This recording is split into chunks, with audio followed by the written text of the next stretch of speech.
are their own and are independent of any organization, entity. Nothing said on the show or any of its platforms constitutes a client-attorney relationship or serves as legal advice counsel. No liability, explicit or implied, shall be extended to Igniting Change, its platforms, or the show's host. It's time now for Igniting Change, a weekly provocative and empowering program where you, the listener, can ignite change. Now here's your host, Barbara Arnwine. Get up, stand up. Good afternoon, everyone. It's a snowy afternoon for those of us in the DMV, and we are wanting to thank all our listeners from all around the country. Thank you so much, West Coast. Good morning to you, and to the Midwest, to the mighty South, Northeast. We're just so happy everybody has joined us this morning. We have this afternoon, we have an incredible show to talk about, because last night we had our national town hall, and it was devoted to Dr. King's birthday, to celebrating the legacy of that great man and everything he's done to pave the way towards racial justice in our country. So we're going to reprise that show. For those of you who didn't make it, you can still go watch it at facebook.com/tjc.dc. But we will reprise it for you also today, so you can hear about some of the highlights, but still be sure to go watch it on facebook.com. So with that said, let me bring up the moderator of yesterday's show. He was amazing. Did a great job in making sure that everybody heard the big pertinent issues of our times, and our panelists were able to answer those great questions. Oh, he was astounding. I'm talking about nobody other than the nation's greatest civil rights and voting rights attorney. I'm talking about the chair of the board of the Transformative Justice Coalition, my co-leader, the mighty Daryl D. Jones. Hey, Daryl. Hey, Barbara, it must be Tuesday, it must be noon Eastern Standard Time, because, my goodness, we're talking about Igniting Change Radio, and they were igniting change last night at that teletown hall, Barbara. My goodness, they lit it up. You know, we had, oh, my goodness, whether it was the president of the National Bar Association, whether it was Denise Leiberman, whether it was our Gen Zs, the president of NOW, the president of the, just League of Women Voters, they were just lighting it up. And let me tell you, it was a home run hit, Barbara. And I know, the guests we have today, it can only get better. My goodness. I love it. And everyone, the title of today's show is the 2024 March to the Ballot Box. You heard me. 2024 March to the Ballot Box, overcoming voter obstacles, making sure that voters exercise their power. We got a lot to talk about. And to get us started, I want to welcome our mighty guests who are with us. And as soon as I say your name, guest, please let us know that you are here. And I want you to meet a first guest. It's Cynthia Robbins, Esquire. Hey, Cynthia. Good morning and afternoon, depending on where folks are. It's great to be with Igniting Change. That's right. And Cynthia Robbins is one of the nation's foremost authorities on juvenile justice. She has led battles, against people trying to create, too many incarceration programs. She fought, a juvenile prison being built in Baltimore. Yes, supposed to be more. She did a great job. Unfortunately, the state wouldn't listen. But she also does amazing work in communications. She is the chair of our 8th Circuit Communications Committee. We also want to welcome to the show Ashley Shannon, Esquire. Ashley Shannon is a TJC fellow, and she is also a new attorney. We're so proud that she's joined us. Hey, Ashley. Hi, everyone. It's so glad to be back on Igniting Change Radio, representing the Gen Z and Millennial Voter Bloc and the hundreds of TJC fellows. I'm happy to be here. All right now, and Ashley, you should know people have been writing me saying, who is that in the white? Who's that young lady? She was tearing it up. I mean, people, you guys have real fan clubs out there right now. And of course, when I talk about fan clubs, I got to bring up one of the mightiest attorneys in the country, one of the best voting rights attorneys you will ever meet, who has made so much change, so much progress in this fight for voting rights. I'm talking about the returning guest, the mighty Denise Leiberman. Hey, Denise. Hey, Barbara. Welcome. Greetings from the great state of Missouri. I'm excited to be back on Igniting Change. Excited for the ballot box. And Denise, you had a whole fan club also. People are just writing us. They loved all of you, Cynthia. They loved everybody who was on the show last night. I tell you, Daryl, I don't think we'll ever outlive it. People are just, they're still writing me, burning up my poor little emails, destroying my texting, just hounding the social media because they are into last night's show. So why don't we get underway? Because what you need to know, everyone, is that the Teletown Hall last night was not the beginning, but the culmination of our MAK Day of Action. But we are still at it because the fight didn't go away just because we had a program, but we sure in the heck did everything we could to rattle up as many warriors in this battle for voting rights. So why don't we get started by talking about the program.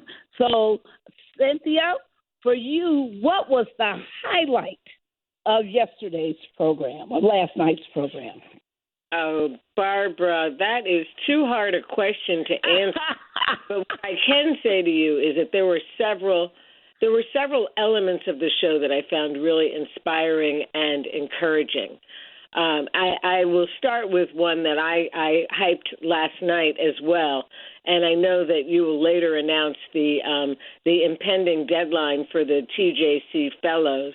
But the Transformative Justice Coalition's focus on training and activating, galvanizing young people through its Fellows program is an extraordinary effort.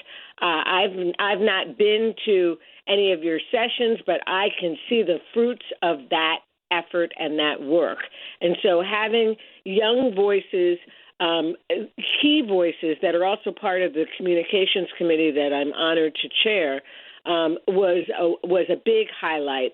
And then another was having the participation, the zealous participation of Minnesota Attorney General Keith Ellison, whom we've seen as a leader in Congress, as a leader in the law, dealing with some very challenging cases in Minnesota, and to hear his very compelling statements about the role of attorneys general across the country in responding to efforts to now further gut the 1965 Voting Rights Act.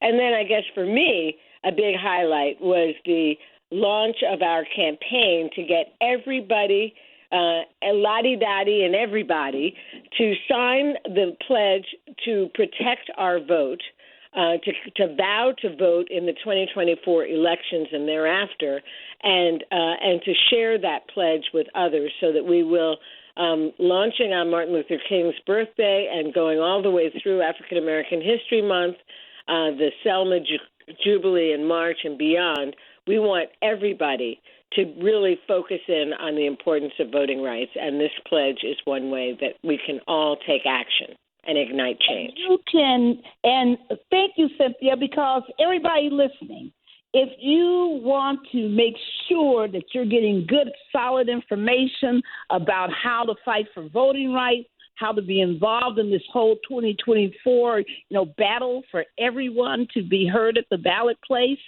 we want you to go to Voting Rights Alliance. You heard me, Voting Rights Alliance.org, and sign that pledge. Go to votingrightsalliance.org. Thank you so much. Hey, Daryl, I know you want to come on in. Oh, absolutely, Barbara. And, Ashley, Shannon, just congratulations to you. I mean, this 2024 could not have gotten off to a better start for you. My goodness, you've passed the bar. You're now working as an honors attorney for the Bureau of Prisons. And then you show up on TJC's Town Hall and just knock it out of the park. I mean, I've got to ask you, what was your highlight? What was your highlight from last night? What moment when you got off the stage, as we say, and you were sitting back and smiling? I know you were smiling to yourself, sitting back smiling to yourself. What was it that came to you and said, "My goodness, this part was just incredible"? Well, of course, you all know me too well. I was smiling, nodding my head the entire time. I even watched snippets of the interview back of the panel and listened to different people. And I can say especially being a new attorney, one of the most powerful moments for me was listening to the Attorney General speaking about the impact that is being made in the Eighth Circuit, but more specifically talking about saying, hey, I'm not the most progressive Attorney General out there. There are people all across this nation that are attorneys fighting for change in their community and recognizing the history of voter suppression and the will to fight back against it and carrying out the legacy of those that came before us.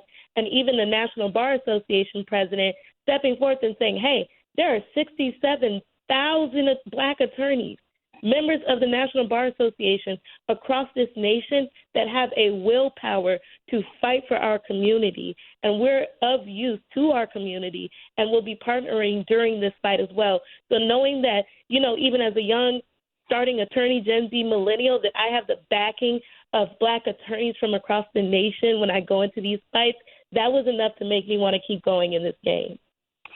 And, Ashley, let me just pick up on one thing that I noticed a lot of people were asking me about. Yes, Dominique Calhoun, who is the president of the National Bar, is 34 years old. That's correct.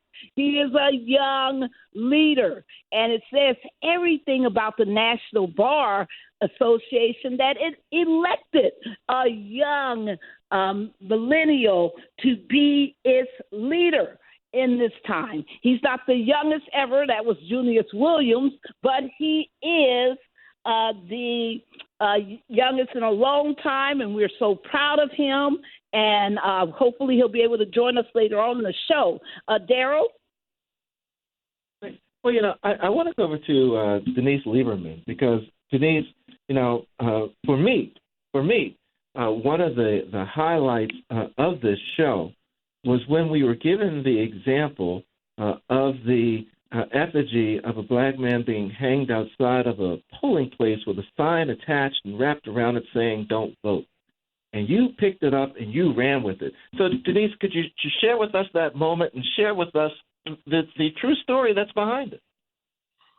It is truly incredible, Daryl, but it's emblematic of the fact that our fight is happening here and now.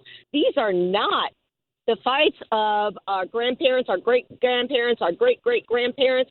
Right here in the state of Missouri, there was, in fact, a replica of a noose in a polling place in southwest Missouri, not in 1820, not in 1920, but in 2020. And the NAACP had to step up and demand that it be covered up because it was right there in the voting room. But really what this is about is the fact that our fight is far from over. The Supreme Court has did the Voting Rights Act over the last decade and now is coming in to kick Black voters out of the courthouse. And the thing that was so powerful to me last night was the collective energy of everybody on the call and the way that the Transformative Justice Coalition brings everybody together. Because this is not a fight for the courthouse. This is a fight for all of us to ensure that everybody's voice can be heard. And we all have a role to play, whether it's in the courthouse, whether it's in the State House, or whether it's out on the street.